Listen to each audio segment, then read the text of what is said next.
A journey through Ethiopia is an intellectual and spiritual awakening. The African nation's historic route begins in the ancient city of Axum. This former capital city dates back to about 100 BC. Later, it was the first place in Ethiopia to adopt a new religion, Christianity. At Axum's heart lies the legend of King Solomon and the Queen of Sheba. Axum is believed to be the birthplace of the Queen of Sheba, who, according to the Old Testament, traveled to Israel to meet King Solomon. They had a son, Menelik, who became the first emperor of Ethiopia. When Menelik was matured, he returned to Israel, to his father, and when he came back to Ethiopia, he took the original Ark of Covenant with him.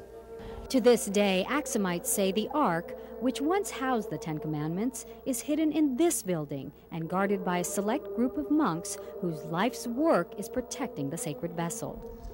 Many monuments in and around Axum are more than 2,000 years old.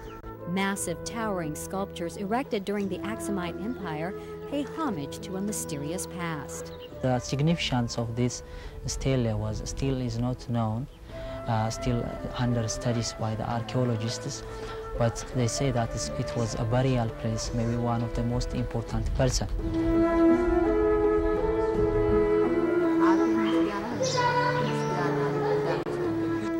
Today, Ethiopia's religious tradition is reflected in various aspects of everyday life, but nowhere does this spiritual energy echo more than in the monolithic churches of Lalibela, what some call the eighth wonder of the ancient world, that still attracts thousands of pilgrims every year during the major holy day celebrations.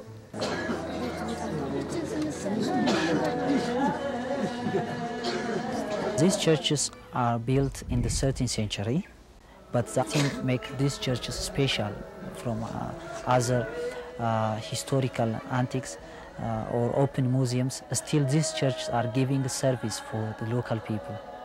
Another amazing fact, all of the 11 structures were carved from one stone.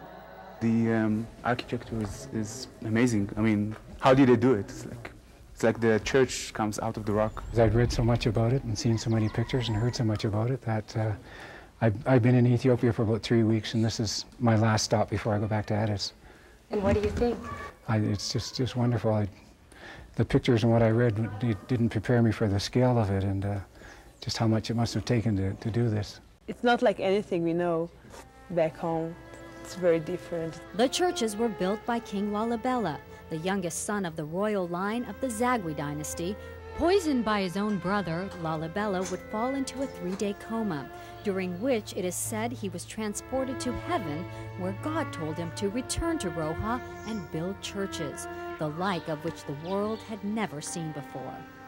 There are two types of churches here at Lalibela, rock-hewn and monolithic. This is a monolithic church, which means they dug a trench into solid rock and then created the church out of the remaining stone. A complex maze of tunnels with crypts, grottos, and galleries connects the underground churches. The House of Mariam, containing treasured frescoes and paintings, was the first church King Lalibela had built. The House of Medhani Alem, Savior of the World, is the largest.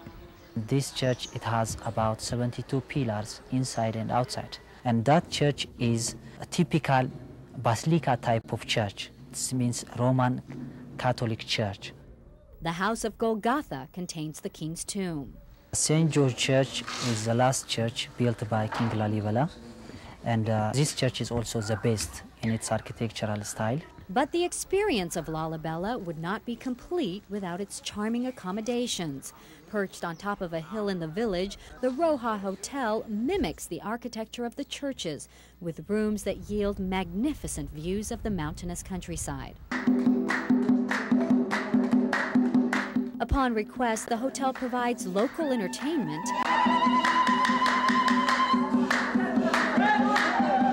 and there's always the local market, the exotic sights, sounds, and smells, a tantalizing challenge to the senses.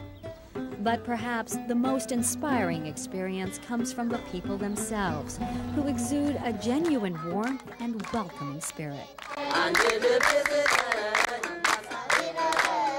We feel like we're back 1,000 years behind. It doesn't look like it has changed a lot. It's a really strange feeling. A short flight from Lalibela is Ethiopia's first permanent capital, Gondar. Here, King Fasilida united the country and made his mark on the landscape. Before him, it was a movable capital. They moved from here and there, but he was found a permanent capital here in 1632, and he decided also to have his own palace. Before Fasilida's reign, a civil war divided Ethiopia. As the nation healed, the king built a castle as never before seen in the country. A majestic structure in its own right, soon it was surrounded by other fairy tale buildings as Fasilida's successors followed in his footsteps, building a series of castles and palaces in the same compound. Today, 6 of the original 11 castles still grace the landscape. Gondar remained Ethiopia's capital until the mid-1800s, growing in prominence both politically and religiously.